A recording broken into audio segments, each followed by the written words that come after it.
Chapitre 4. Le chaudron baveur.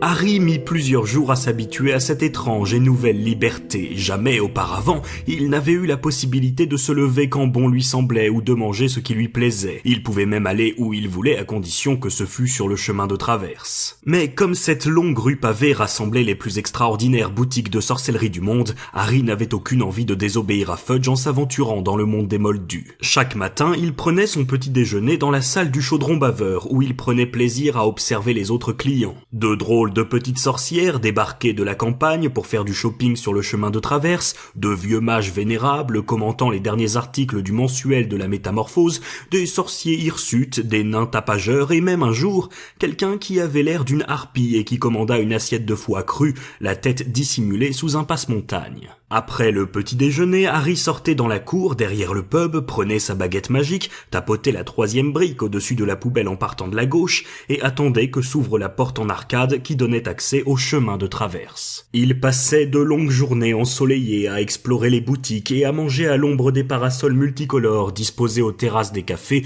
où les autres clients se montraient leurs achats. « C'est un lunascope, mon vieux, plus besoin de se fatiguer à faire des cartes de la lune !» ou commentait l'évasion de Sirius Black. Personnellement, je ne laisserai plus les enfants sortir seuls tant qu'il ne sera pas retourné à Azkaban. Harry n'avait plus à faire ses devoirs de vacances en cachette sous sa couverture. À présent, il pouvait travailler en plein jour à la terrasse de Florian Fortarome, le glacier. Parfois, il bénéficiait de l'aide de Florian lui-même qui savait beaucoup de choses sur les chasses aux sorcières du Moyen-Âge et donnait à Harry des Sundays gratuits toutes les demi-heures. Depuis qu'il avait rempli sa bourse de galions d'or, de mornilles d'argent et de noix de bronze qu'il était allé chercher dans sa chambre forte de Gringotts, Harry devait faire des efforts considérables pour ne pas tout dépenser d'un seul coup. Il avait encore 5 années d'études à faire à Poudlard et il ne s'imaginait pas demandant un jour de l'argent aux Dursley pour s'acheter des grimoires. Aussi avait-il dû renoncer à s'acheter un magnifique jeu de bave-boules en or. Les bave-boules étaient des sortes de billes de sorciers qui avaient la faculté de projeter un liquide pestilentiel au visage du joueur adverse lorsqu'elle perdait un point. Il était également terriblement tenté par une reproduction parfaite de la galaxie sous un grand globe de verre qui l'aurait dispensé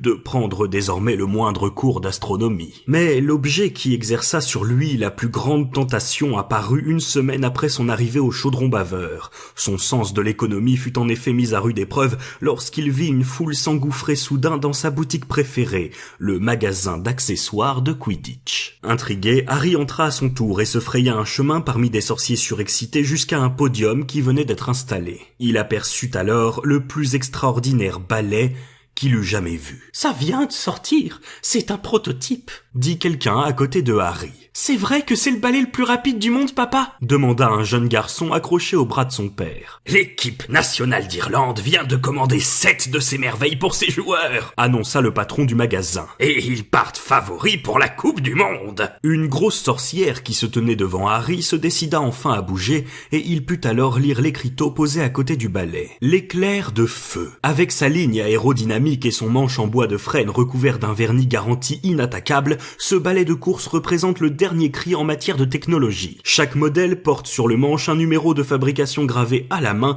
qui garantit sa qualité. Les branches de bouleau soigneusement sélectionnées ont été taillées une par une pour obtenir le meilleur coefficient de pénétration dans l'air, donnant à l'éclair de feu un équilibre et une précision insurpassables. Avec des accélérations de 0 à 240 km/h en 10 secondes et un sortilège de freinage à toute épreuve, l'éclair de feu offre les meilleures performances et les meilleures conditions de sécurité actuellement disponibles sur le marché. Prix sur demande.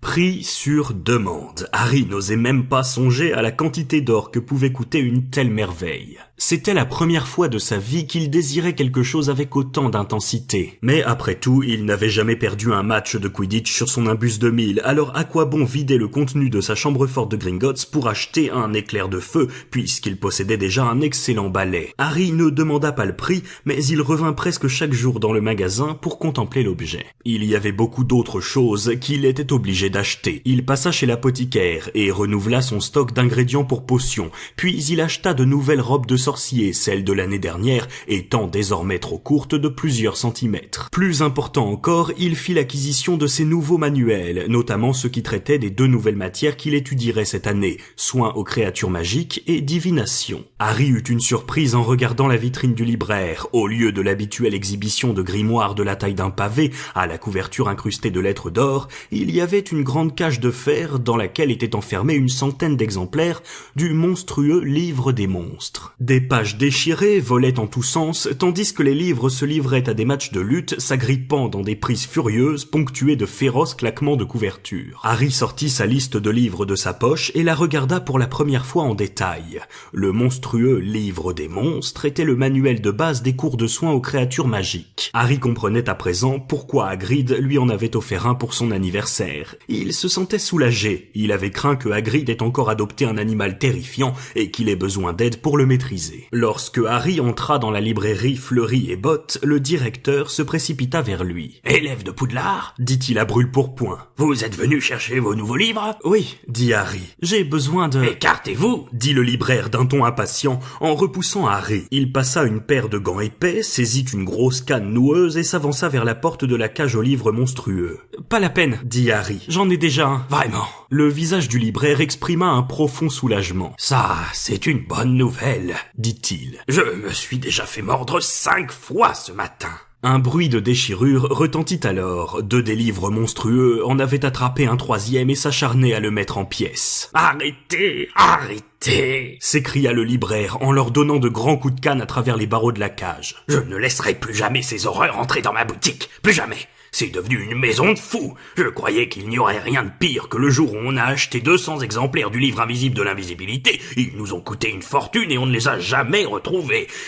Qu'est-ce que vous auriez voulu ? » « J'aurais besoin du livre de Cassandra Wablatsky intitulé « Lever le voile du futur », dit Harry, un œil sur sa liste. « Ah, vous allez étudier la divination », dit le libraire en conduisant Harry au fond du magasin, dans un coin consacré à la voyance. Une petite table croulait sous des ouvrages du genre « Prédire l'imprévisible »,« Protégez-vous contre les chocs » ou « Cristal brisé, les mauvais coups du sort ». Le libraire monta sur un escabeau et lui tendit un gros volume relié de noir. « Levez le voile du futur, excellent guide d'initiation aux principales méthodes de divination, chiromancie, boule de cristal, marc de café... » Mais Harry n'écoutait pas. Son regard était tombé sur un autre livre exposé au milieu d'une petite table, présage de mort, que faire lorsque l'on sent venir le pire. Si j'étais vous, je ne lirais pas ça, dit le libraire d'un ton léger. Sinon, vous allez commencer à voir des présages de mort partout et vous finirez par mourir de peur. Mais Harry continuait de regarder fixement la couverture du livre. Elle représentait un gros chien noir de la taille d'un ours avec des yeux flamboyants,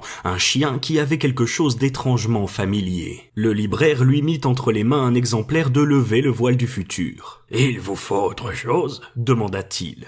Oui, répondit Harry en arrachant son regard de l'image du chien pour consulter d'un air absent sa liste de livres.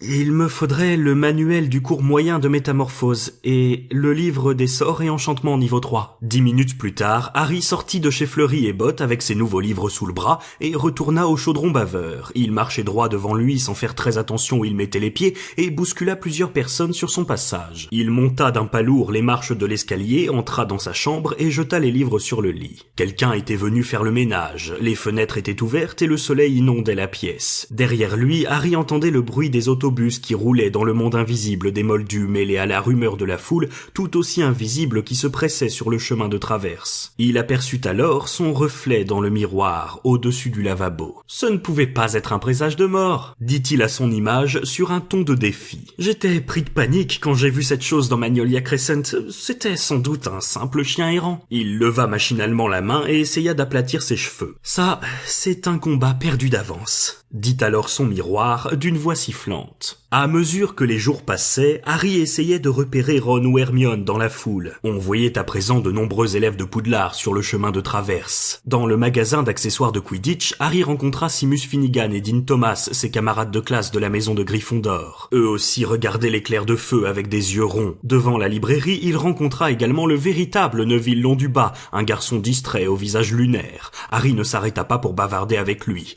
Neville avait perdu perdu sa liste de livres et se faisait réprimander bruyamment par sa redoutable grand-mère. Harry espérait bien qu'elle n'apprendrait jamais qu'il s'était fait passer pour son petit-fils dans le Magicobus. Le dernier jour des vacances, Harry se réveilla en pensant qu'au moins il était sûr de revoir Ron et Hermione le lendemain à bord du Poudlard Express. Il se leva, s'habilla, alla jeter un dernier coup d'œil à l'éclair de feu et s'apprêtait à aller déjeuner lorsque quelqu'un cria son nom derrière lui. « Harry !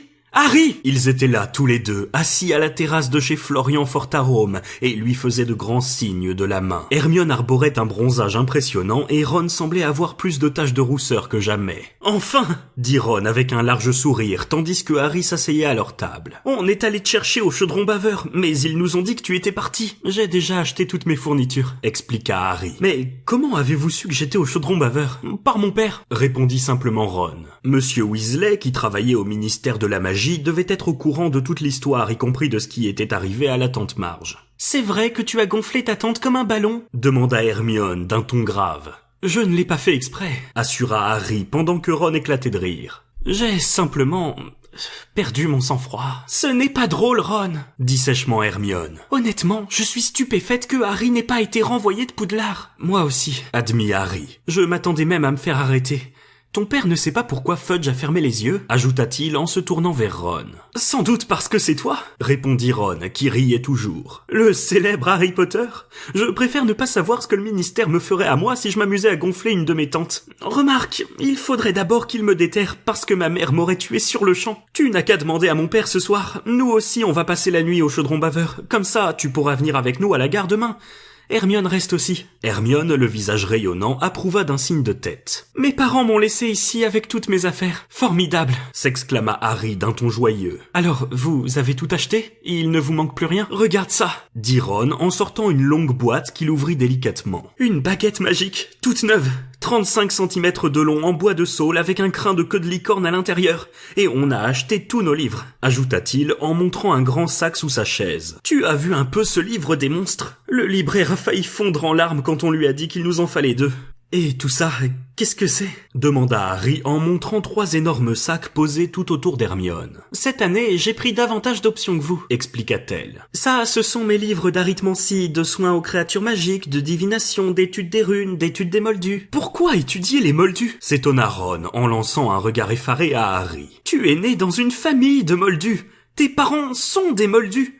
Tu sais déjà tout sur les moldus. Ce qui me passionne, c'est de les étudier du point de vue des sorciers, » répondit Hermione avec le plus grand sérieux. « Est-ce que tu as quand même l'intention de dormir ou de manger un peu cette année ?» demanda Harry tandis que Ron éclatait d'un rire goguenard. Mais Hermione fit semblant de ne pas avoir entendu. « Il me reste 10 galions d'or, » dit-elle. « En septembre, c'est mon anniversaire et mes parents m'ont donné un peu d'argent pour m'acheter un cadeau d'avance. Tu pourrais t'offrir un livre, par exemple, » lança Ron d'un air faussement naïf. « Non, je ne crois pas, » répondit Hermione d'un ton posé. « J'ai très envie d'un hibou. Harry a Edwige, toi tu as Errol. »« Je n'ai rien du tout, » coupa Ron. « Errol, c'est le hibou de la famille. Moi, tout ce que j'ai, c'est Croutard. » Il sortit son rat de sa poche. « Et il faudrait que je le fasse examiner, » ajouta-t-il en posant l'animal sur la table. « Je crois que l'Égypte ne lui a pas fait de bien. » Croutard avait l'air plus maigre qu'à l'ordinaire et ses moustaches tombaient tristement. « Il y a une boutique de créatures magiques là-bas, » dit Harry qui connaissait par cœur le chemin de traverse à présent. « Tu n'as qu'à aller voir s'ils ont un remède pour Croutard et Hermione pourra acheter son hibou. »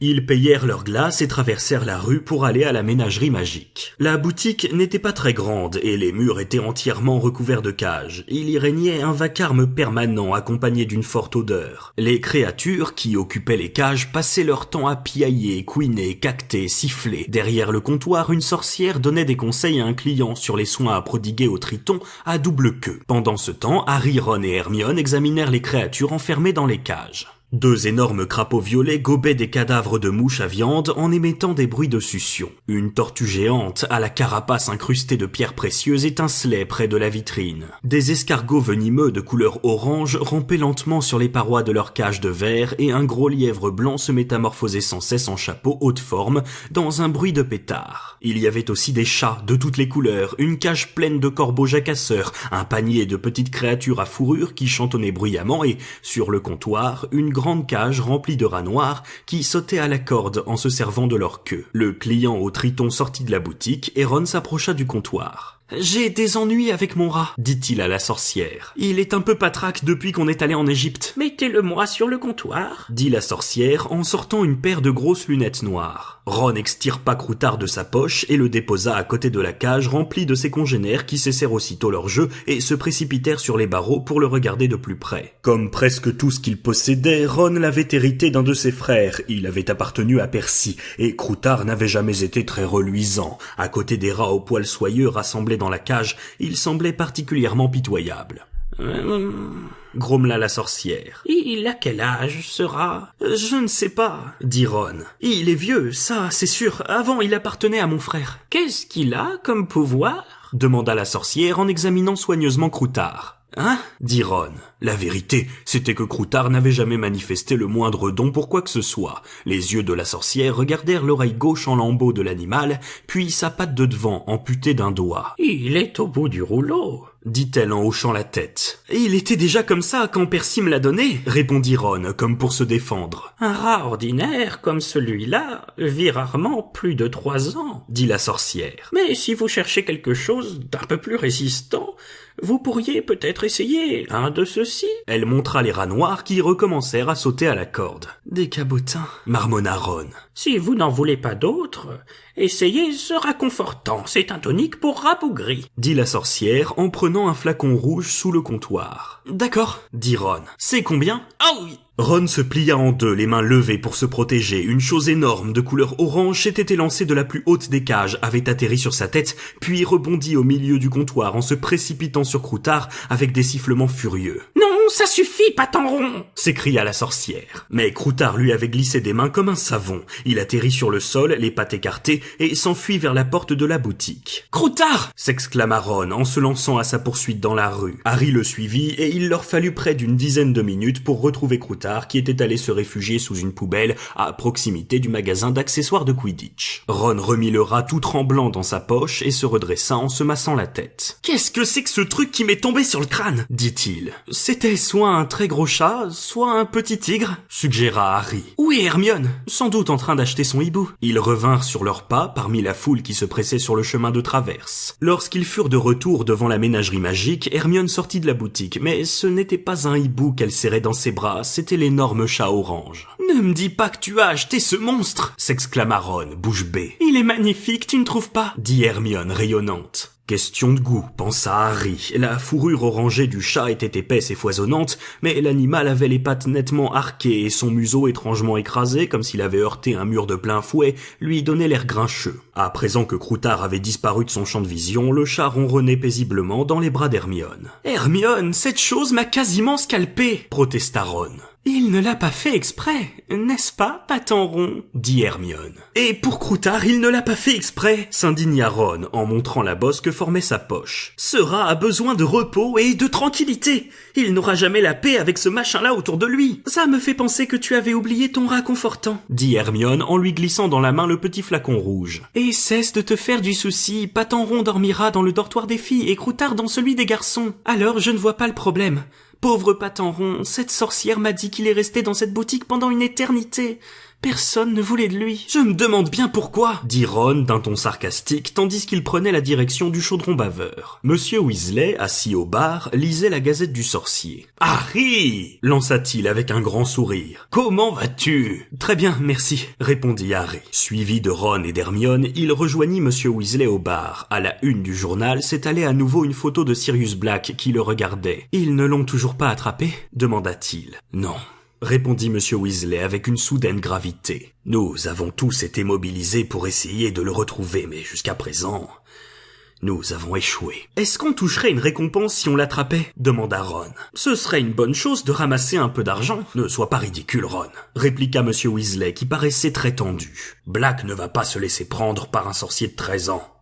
Il n'y a que les gardiens d'Azkaban qui puissent le capturer, tu peux me croire. » À cet instant, Madame Weasley fit son entrée dans le bar, chargée de ses achats et suivie par ses fils jumeaux, Fred et George, qui allaient commencer leur 5e année à Poudlard, Percy, le nouveau préfet en chef, et Ginny, la benjamine de la famille. Ginny, qui avait toujours eu un faible pour Harry, sembla encore plus gênée qu'à l'ordinaire lorsqu'elle l'aperçut, sans doute parce qu'il lui avait sauvé la vie l'année précédente, à Poudlard. Elle rougit jusqu'aux oreilles et marmonna un vague salut sans le regarder. Percy, en revanche, lui tendit la main d'un air solennel, comme s'ils se rencontraient pour la première fois. « Harry, très heureux de te voir, dit-il. »« Salut Percy, répondit Harry en s'efforçant de ne pas éclater de rire. « J'espère que tu vas bien, ajouta pompeusement Percy en lui serrant la main. Harry avait l'impression de participer à une cérémonie officielle. « Très bien, merci, assura-t-il. »« Harry, lança Fred en écartant Percy d'un coup de coude et en s'inclinant profondément. « C'est fabuleux de te voir, mon vieux. C'est même magnifique, ajouta George en poussant Fred et en serrant à son tour la main de Harry. « Absolument épatant. » Percy fronça les sourcils. « Ça suffit maintenant, dit Madame Weasley. « Maman !» s'exclama Fred, comme s'il venait juste de s'apercevoir de sa présence. « C'est vraiment renversant de te voir. »« J'ai dit ça suffit, répéta Madame Weasley en posant ses sacs sur une chaise vide. « Bonjour Harry, mon chéri.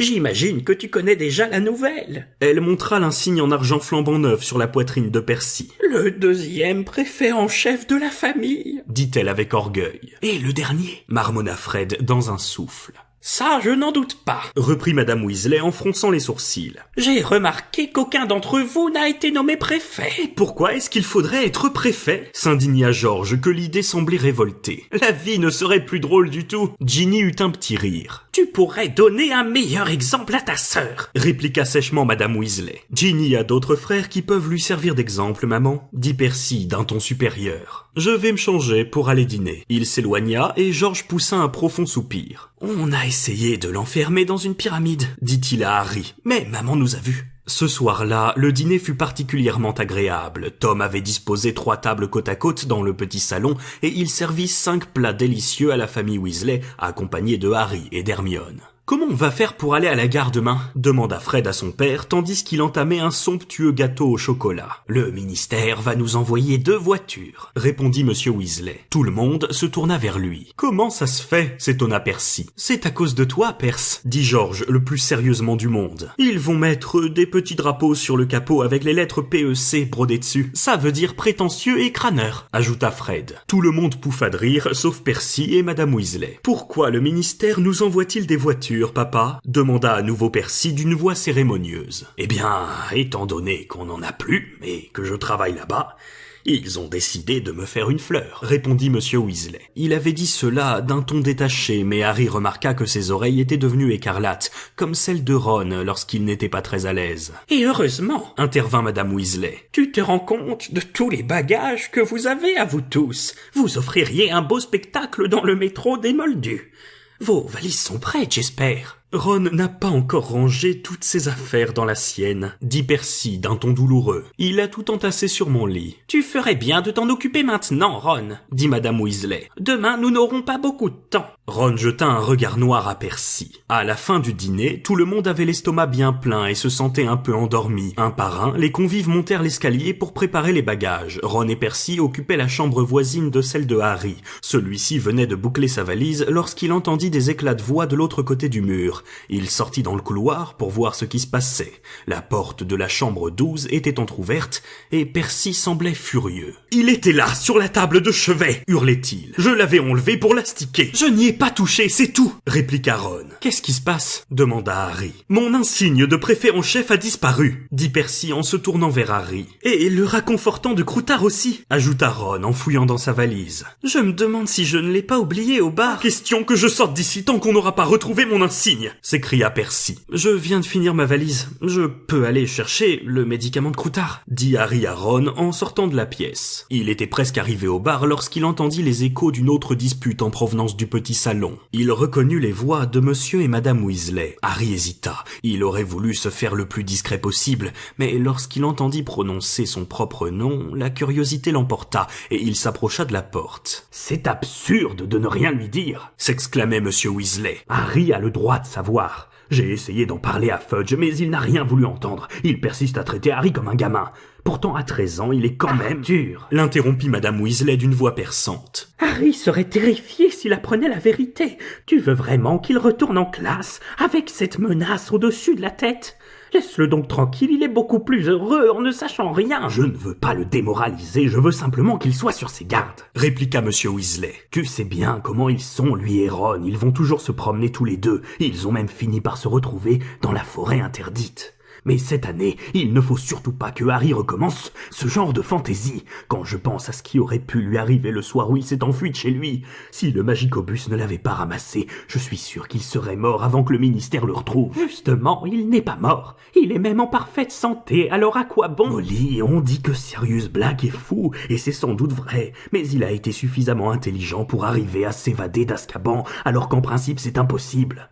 Il y a maintenant plus de 3 semaines qu'il est en fuite, et on n'a pas retrouvé la moindre trace de lui. Fudge peut bien dire tout ce qu'il veut à la Gazette du Sorcier, on n'est pas plus près d'attraper Black que d'inventer des baguettes magiques automatiques. La seule chose certaine, ce sont les intentions de Black. Mais Harry sera parfaitement en sécurité à Poudlard. On pensait aussi que la prison d'Azkaban offrait toutes les conditions de sécurité. Si Black a réussi à s'en échapper, il peut aussi s'introduire à Poudlard. Mais on n'est pas vraiment sûr qu'il en veuille à Harry. Il y eut un coup sourd, comme si Monsieur Weasley venait de taper du poing sur la table. Molly, combien de fois faudra-t-il que je te le répète?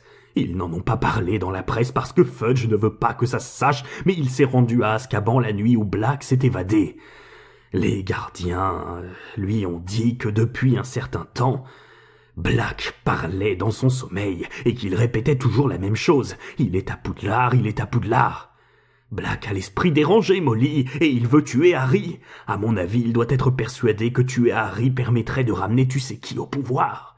Black a tout perdu le soir où Harry a mis un terme aux agissements de tu sais qui, et il a eu tout le temps de ruminer ça pendant les 12 ans qu'il a passé à Azkaban. Il y eut un silence, et Harry se pencha un peu plus vers la porte, avide d'en entendre davantage. « Tu n'as qu'à faire ce que tu crois utile, Arthur, » dit Madame Weasley. « Mais tu oublies Albus Dumbledore. Je ne pense pas qu'il puisse arriver quoi que ce soit à Harry avec Dumbledore comme directeur de Poudlard.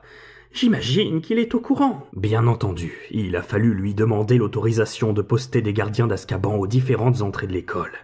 Il n'était pas très content, mais il a quand même accepté. Pas très content.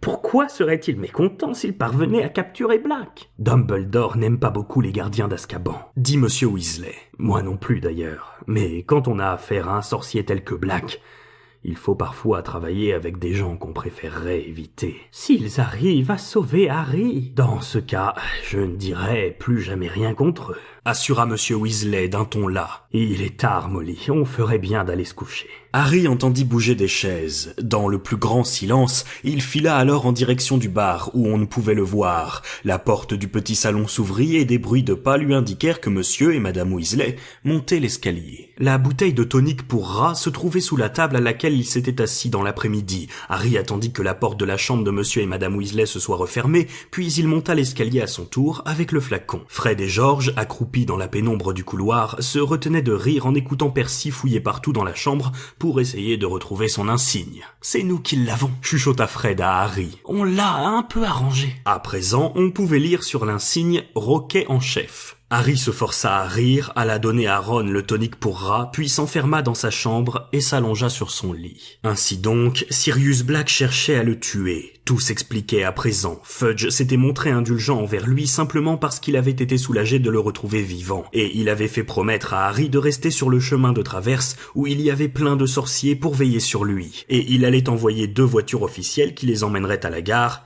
pour que les Weasley puissent le surveiller jusqu'à ce qu'il monte dans le train. Harry resta immobile à écouter les cris étouffés qui provenaient de la chambre voisine, en se demandant pourquoi il avait beaucoup moins peur qu'il n'aurait dû. Sirius Black avait tué 13 personnes en lançant un seul sort, et Monsieur et Madame Weasley étaient persuadés qu'ils seraient saisis de panique s'ils venaient à apprendre la vérité. Mais Harry était parfaitement d'accord avec Madame Weasley lorsqu'elle affirmait qu'il n'y avait pas d'endroit plus sûr au monde que là où se trouvait Albus Dumbledore. Ne disait-on pas que Dumbledore était la seule personne que craignait Lord Voldemort lui-même? Black, qui avait été le bras droit de Voldemort, n'aurait-il pas tout aussi peur de lui? Et puis, il y avait aussi ces gardiens d'Azkaban dont tout le monde ne cessait de parler. Ils semblaient inspirer une véritable terreur, et s'ils étaient postés tout autour de l'école, Black aurait beaucoup de mal à y entrer. Finalement, ce qui préoccupait le plus Harry, c'était qu'il n'avait pratiquement plus aucune chance d'obtenir l'autorisation de visiter Préolard. Personne ne le laisserait quitter le périmètre protégé du château tant que Black n'aurait pas été rattrapé. Harry s'attendait à faire l'objet d'une surveillance de tous les instants, jusqu'à ce que tout danger soit écarté. Il fronça les sourcils en contemplant le plafond plongé dans la pénombre. Pensait-il vraiment qu'il était incapable de se débrouiller tout seul? Il avait échappé 3 fois aux griffes de Voldemort, il n'était donc pas si empoté. L'image de la bête tapie dans l'obscurité de Magnolia Crescent s'imposa alors à son esprit. Que faire lorsque l'on sent venir le pire? « Je ne me laisserai pas assassiner », dit Harry à haute voix. « Excellent état d'esprit, cher ami », répondit le miroir d'une voix endormie.